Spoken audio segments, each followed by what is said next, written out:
و رسول الله صلی الله علیه و سه کس است که در جنت داخل نمیشه. یکی از کسایی که در جنت داخل نمیشه کلمه دیوس است، در لفظ حدیث هم که لا يدخل الجنه، در جنت داخل. مرد برهنه در تلویزیون میه، مرد میرقصه، مرد با زنای وندو لوتک میزنه و اینمی نفر با اینمی ریش خود، با اینمی چهره خود که میگه من مسلمان هستم، یک ذره پیشانوی از این تغییر نمیآید. پرسان کردن که ای رسول الله صلی الله علیه و سلم دیوس کی است؟ گفت کسی که در کسی از این نیست که در بالای خانم از کی داخل شد.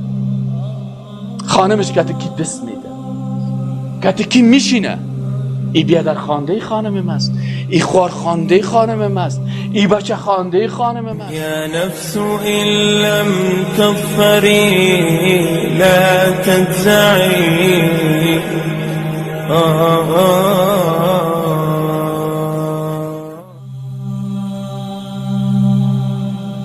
دیگه از حرامای که در این اشعار است برادرای محترم که این خواندنا و موسیقی های امروزی را حرام میکنن، دعوت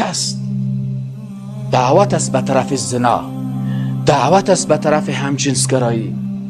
اکثرا شاعرها را ما بسیاری وقتا، ما بسیاری شانده این موترها که سوار میشیم اشعار زنا را میبینیم. در یک موتر سوار شدم که همین شیرها را خوانده میره که کومیت مچم شیر وارو، بینید پنیر وارو، چشمایت قیر وارو چی است. آخر ما با می دریور گفتم تو خجالت نمیکشی که اینجا تفلکای خورد شیشته و تو این اشعار را میمانی؟ این شیر برای مادرت میمانی، برای خواهرت میمانی، برای دخترت میمانی. اگر ایره به خواهر و مادرت بانی، باز در روز قیامت در لیست دیوس ها میری.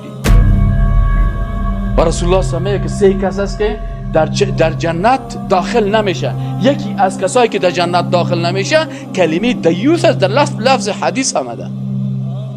پرسان کرد که رسول الله صلی الله علیه و دیوس کی است؟ گفت کسی است که هیچ پروا نمیکنه که در خانه از کی داخل میشه. در خانه خود که آمد یک دقیقه از این است که در تلویزیون قشتی کجام است، هیچ به تفاوت است. خانمش قرار شیشه در تلویزیون قشتی کج سیل میکنه، باز دیگر روز عریضه میکنه.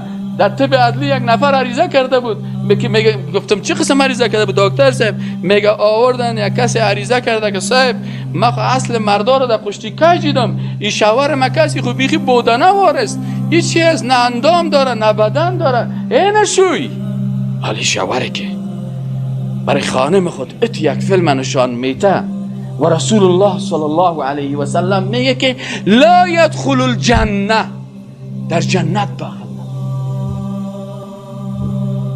مرد برهنه در تلویزیون میه، مرد میرقصه، مرد با زنای وندو لوتک میزنه و اینمی نفر با اینمی ریش خود، با اینمی چهره خود که میگه من مسلمان هستم، یک ذره پیشانوی از این تغییر نمیآید. پرسان کردن که ای رسول الله صلی الله علیه و سلم دیوس کی است؟ گفت کسی که در کسی از این نیست که در بالای خانم از کی داخل شد. خانمش که کی دست میده، که کی میشینه، ای بیادر خانده خانم ماست، ای خوار خانده خانم ماست، ای در اسلام نیست. حتی شخص رسول الله صلی الله علیه و سلم در عصر جاهلیت بچه خواندگی بود. یک نفر یک کس میگفت که تو بچه ما هستی، بازی حتی میراث میبود. زید ابن حارثه رضی الله عنه ایره رسول الله صلی الله علیه و سلم ام المؤمنین خدیجه کبرا رضی الله عنها ای غلامه که گرفت برای رسول الله صلی الله علیه و سلم تحفه داد. ایره رسول الله صلی الله علیه و سلم برش بسیار محبت میکرد. ایره مردم میگفتن که زید ابن محمد صلی الله علیه و سلم. آیت قرآن آمد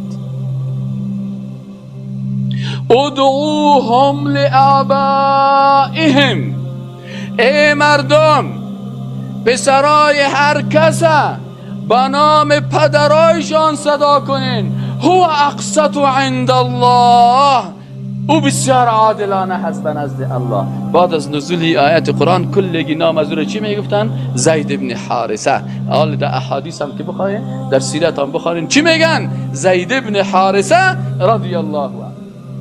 حال بسیاری کسا را ببینی در خانهشان، باور بکنین ما به چشم خود دیدیم. این مرد چاق کته برودی چی میکنه اینجا؟ این چی تون میشه؟ این صاحب بچه بیا در خانده بچه ایم است. از تو رو چیت میشه؟ شوی خاندگیم. دیگه مانایش از این میده دیگه. از بچه در بچه بیا در خاندهش است، از این خانم شوی خاندگیش و شویش هم قرار اونجا استاد است که نام خدا اینه خانم یک شوی خاندگی دیگه داره و بسیار آزاد میگرد. آزاد میگرد. لا یدخل الجنه. بناهن کسایی که این موسیقی ها را، کدام عالم ایره میگه؟ هیچ عالم ایره نمیگه. سر علمای اسلام تومت میگه و عالم میگه که شعری که در اونجا بعضی علمایی که بعضی از اشعار و بعضی از ترانه ها و بعضی از انواع موسیقی چی میگن؟ میگه موسیقی مثلا در زبان عربی بعضی هم میگن موسیقی چی میگن؟ میگه موسیقی که مباح است. ولی اون موسیقی رو ما هم میگه مباح است. او کدام موسیقی هست؟ میگه موسیقی صدای پرنده ها. یک بلبل میخواد در باغ شیشتی بلبل است و اینی بلبل است و کنری است و فلان است و فلان است. اینی پرنده ها و ترا را صدایش میگن. اینا موسیقی طیور میگن. اما عالم نیست که بگه که یک شاعر بخیزه توصیف چهره زنا را بکنه و توصیف از زنا را میکنه و غزل سرایی میکنه باز او را بخیزه بگه حلال است. این مطلقاً حرام است. شعر یک سخن است. خوب سخن خوب است و زشت سخن زشت است. آیا کدام عالمی هست که برای تو بگه که تو بخی یک مقاله درباره صفات زیبایی یک خانم بیان بکن و بازی را بگه حلال است؟ نه خیر. چی را در شعر بخونه چی در کلام عادی بخونه. و دی اکثرا این خواندنای که حال فعلا در افغانستان است امی قسم موسیقی است نیست. کلش این امی قسم موسیقی.